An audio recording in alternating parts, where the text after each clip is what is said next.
bonjour tout le monde. Nous sommes aujourd'hui dans un chantier en Île-de-France où le client ainsi que le constructeur ont souhaité installer du matériel de la marque Mitsubishi électrique, Melzone, pour une meilleure régulation, aussi bien en climatisation, chauffage. Ce matériel est donc adapté à une régulation indépendante de chaque zone en termes de chauffage et de climatisation.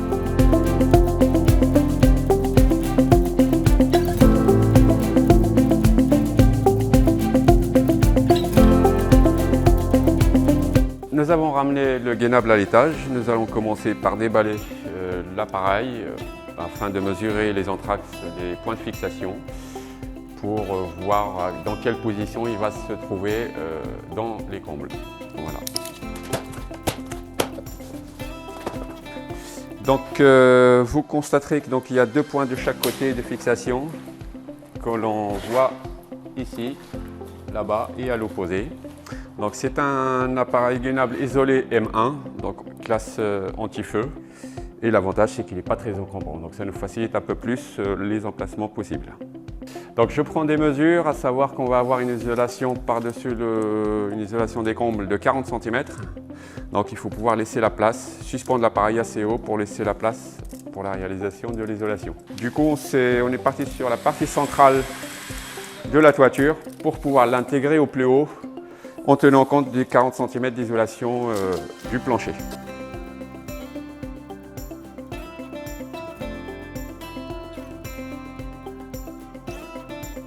Donc nous avons coupé les tiges filetées pour pouvoir suspendre l'appareil gainable. Ces tiges filetées, donc on va mettre des cylindres anti-vibration qui vont supporter le gainable, avec bien sûr des écrous aussi bien en partie haute que partie basse pour éviter les vibrations du gainable déjà. Donc sur les équerres que nous avons fixés auparavant, nous allons maintenant suspendre les tiges filetées et à partir de là, on pourra mettre en place l'appareil. Et voilà. Donc là, on installe la tige filetée donc avec bien sûr les écrous et rondelles pour le serrage, afin de limiter ou d'éviter les transmissions de vibrations à la charpente.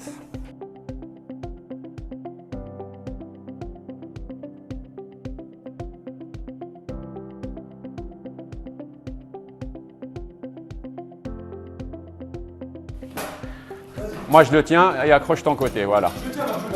C'est bon. C'est bon? Voilà, ok. c'est bon. Alors referme l'écrou du dessus. Referme-le comme ça il ne tombe pas.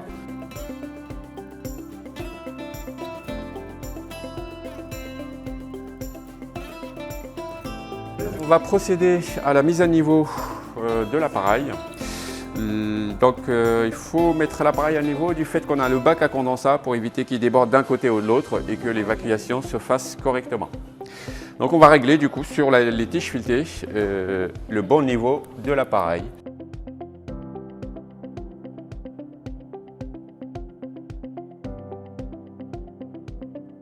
On revérifie. Le fait d'avoir mis de niveau ce côté-là, ça peut varier légèrement au niveau du côté droit de l'appareil. Donc toujours revérifier une fois qu'on a réglé les côtés que tout est correctement de niveau. Ça permet simplement d'éviter des infiltrations d'eau, des fuites d'eau une fois que les travaux seront finis. Les écrous au niveau donc, des cylindres anti-vibration, il n'est pas nécessaire de les serrer à la clé à molette. Le fait de trop les compresser ne joue plus leur rôle d'anti-vibration. Du fait qu'on a la patte qui est légèrement courbée ici, on pêchera la sortie ou l'arrachement de la tige filetée. Donc nous avons le système de Plenum Plug and Play exclusivement développé pour Mitsubishi électrique. Il suffit de raccorder le boîtier de commande des registres au boîtier électronique du gainable et tout fonctionne sans paramétrage ni quoi que ce soit. Donc sur ce système de Plenum, nous avons 4 sorties en diamètre 160 et une sortie en diamètre 200. Nous avons ici donc les registres pour pouvoir commander individuellement chaque sortie. Comme vous le voyez, le plénum est très fin et il n'est pas plus épais que 10 cm, à savoir que cette partie-là va s'encastrer sur le raccordement au gainable, la partie qui va être vissée sur la partie gainable. Vous le remarquez, on a plusieurs sorties de différents diamètres. Donc le diamètre en taille 200 est exclusivement idéal pour les pièces de grand volume, notamment les salles de vie, le salon séjour. et les diamètres 160 exclusivement pour les pièces, les chambres notamment, ou les circulations. Alors nous avons aussi un plénum de reprise d'air puisqu'on doit reprendre de l'air dans l'ambiance qui est climatisée, et nous avons la possibilité d'adapter aussi les différents diamètres avec les piquages qui sont ici. Donc de pouvoir mettre 2 piquages ou 3 piquages selon le besoin. Dans ce cas-là, nous avons privilégié la mise en place des 3 piquages sur une grille de reprise dans la circulation. C'était une très bonne solution pour la maison neuve.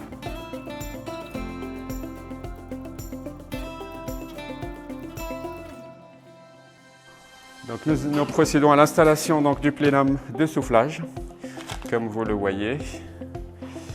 Et on va pouvoir visser avec des vis autoforeuses.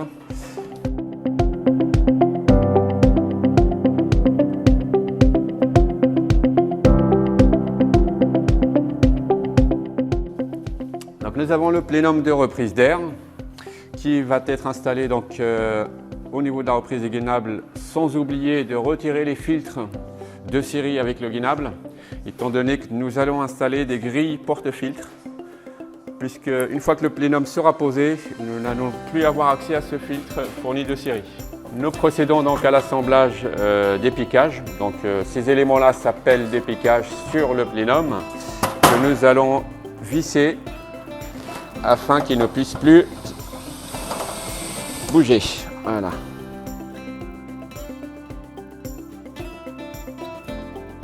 Donc nous allons procéder à la pose du plénum, comme vous le voyez, qui s'intègre parfaitement.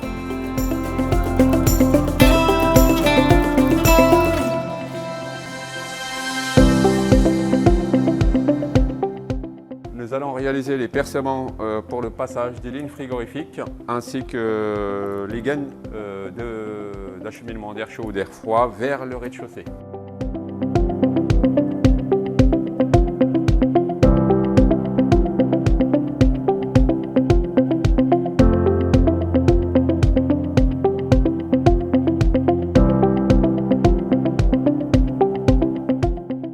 Procéder à la découpe des ferrailles qui empêchent le passage.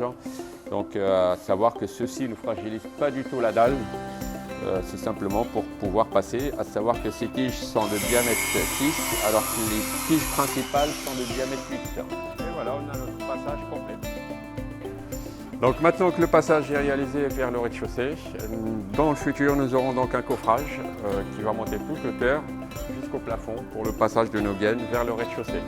Nous allons maintenant descendre au rez-de-chaussée justement pour placer nos fixations au niveau du mur qui se trouve juste à l'aplomb pour le maintien de nos gaines et de nos liaisons frigorifiques.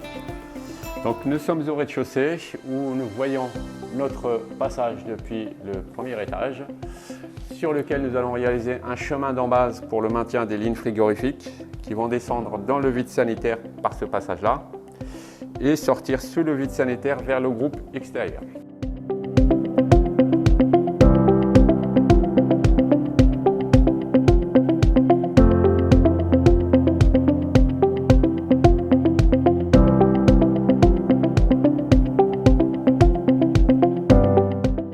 Donc là nous avons la bobine de cuivre de diamètre 3,8-5,8 d'une longueur de 20 mètres, à savoir qu'ici on a approximativement une longueur de 17 mètres pour éviter justement les soudures dans les coffrages qui seront inaccessibles le jour où il y a une fuite potentielle ou autre.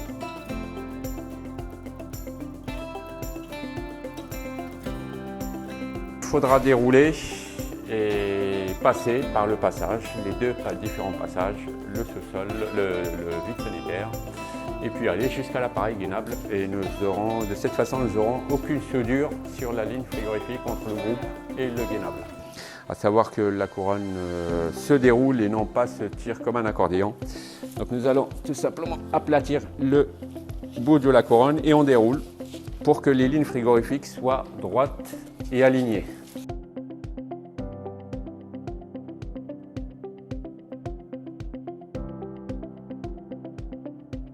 Nous avons une couronne en bitube. La particularité c'est que nous avons deux tubes de différents diamètres, Dans ce cas-là, nous sommes en 3.8, 5.8. Donc en mode climatisation, nous avons le départ liquide. Tout simplement, s'il y a du liquide dedans qui prend moins de place, c'est la raison pour laquelle le diamètre est plus petit. Et l'aspiration au compresseur, donc au groupe, qui est en vapeur et qui est donc de plus gros diamètre. Donc nous allons continuer à envoyer les liaisons frigorifiques donc, par le passage vers le vide sanitaire. Et mon collègue du coup va récupérer pour envoyer vers l'extérieur.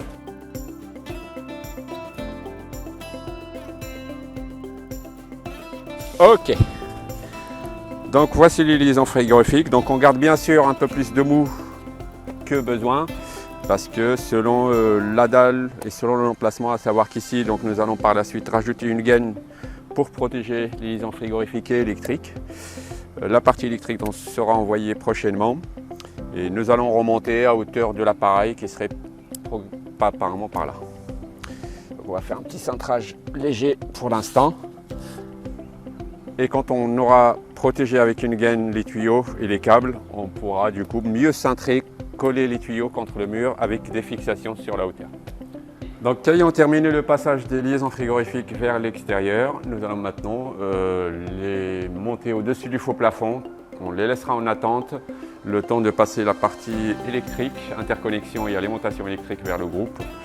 Et prochainement, nous procéderons au raccordement à l'appareil gainable des liaisons frigorifiques, électriques et aérauliques.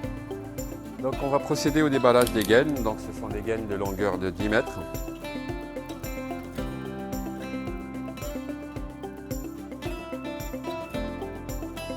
Donc comme c'est compressé, il faut bien faire attention à ne pas mettre son visage devant parce que ça va sortir d'un coup. Hop, hop.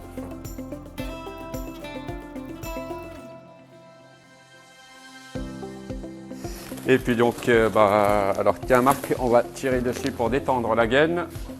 Hop, hop, vas-y, vas-y, vas-y. Donc ce sont des gaines phoniques et isolées, donc complètement hermétiques. Comme on peut l'apercevoir, donc on a une isolation en laine de verre à l'intérieur, le conduit qui est complètement protégé pour éviter la condensation ou les déperditions de chaleur en mode chauffage. Donc on va récupérer la gaine et de là on va se servir des chevrons pour pouvoir la passer, éviter trop des coudes serrés car les coudes, plus il y a de coudes et plus on a des pertes de charge. Hop. Donc du coup on va mettre des chevilles pour fixer la gaine au chevron